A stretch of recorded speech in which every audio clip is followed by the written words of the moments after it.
Hello সবাইকে, দেখো বন্ধুরা, কদিন আগে তো তোমাদের বলেছিলাম মানে আমি এক জায়গায় এসেছি। তো দেখো আমি গুয়াহাটি এসেছি আমার বোনের বাড়িতে। তো এখানে একটা পার্টি আছে, তো এটা হচ্ছে অ্যানিভার্সারি পার্টি একদম আমার দিদি ভাইয়ের আর কি। তো আমার বোনের যা আর কি, আমার দিদি ভাই, তো ওর অ্যানিভার্সারি পার্টিতে এসেছি। ওদের 25th অ্যানিভার্সারি, 25 বছর পূর্ণ হওয়ার উপলক্ষে আর কি, বড় করে একদম অ্যানিভার্সারি পার্টি ছে। তো ওই যে দেখো এসে পড়েছি। তো আগের দিন এসেছি আমি পার্টিতে। তো আগের দিন মেহেন্দি ছিল, তো পরের দিন পার্টি ছিল। পার্টিটা ছিল ভবনে। দেখো কি সুন্দর করে সাজিয়েছে, কি সুন্দর ডেকোরেট করেছে ভবনটা। তো আমরা সবাই রেডি হয়ে যে ভবনে চলে আসলাম। তো এই যে ঢোকার পর মানে যেটা এন্ট্রিটা আর কি, ওদের নাম লেখা ছিল দুজনের, খুব সুন্দর করে। আর এদিকে দেখো ডেকোরেটটা কি সুন্দর করে ডেকোরেট করেছে, এত বিশাল বড় ছিল ভবনটা। চারদিকে অনেক লোকজন নিমন্ত্রণ ছিল। তো সবাই যে এখানে দেখো দাঁড়িয়ে আছে, কেউ বসে আছে, আর এদিকে স্টার্টার্স আছে, আর এদিকে বুফে আছে, খাওয়া দাওয়া চলছেও, শুরুই হয়ে গেছে। তো আমাদের মানে রেডি হয়ে আসতে একটু দেরিও হয়ে গেছে। এই যে দেখো সবার খাওয়া দাওয়া শুরু হয়ে গেছে, খাওয়া দাওয়া বলতে সন্ধ্যার মানে টিফিনটা আর কি, স্টার্টার্সটা শুরু হয়ে গেছে। তো এই যে দেখো এখানে সবাই মানে কেউ ফটো তুলছে, কেউ দাঁড়িয়ে আছে, কেউ বসে আছে, খুব সুন্দর করে সাজিয়েছে ওদের এখানে। কেউ কেউ ড্যান্সও করছে আর কি। এই যে দেখো সবাই লোকজন আছে এখানে। তো এই যে এখানে ডান্স হচ্ছে, দেখো কি সুন্দর ডান্স প্রোগ্রাম হচ্ছে। তো সবাই এক এক করে এখানে ডান্স করবে, কাপল ডান্স হবে, তারপরে ওরা দু জালে ডান্স করবে, আর আমার যে বোনের ছেলেও ডান্স করবে, আর দিদিভাইয়ের ছেলেও ডান্স করবে, সবাই ডান্স করবে।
সাজুগুজু করে এখন খেতে এসেছে পাপড়ি চাট।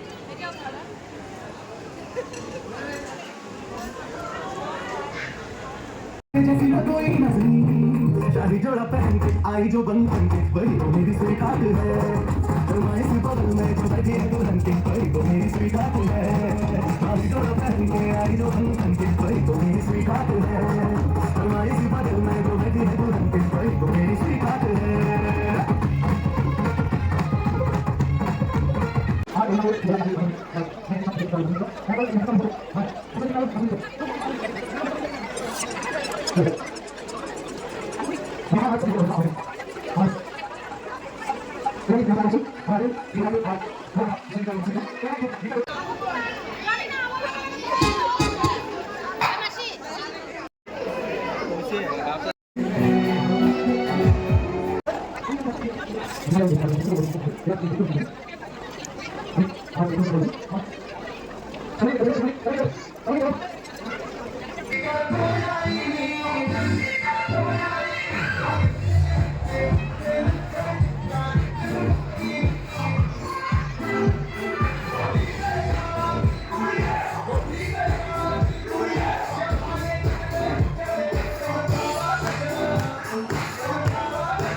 चलते तो मास ज्यादा हिलते तो मास ज्यादा देखे तो मास मामा मास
সাজুগুজু করে এখন খেতে এসেছে পাপড়ি চাট।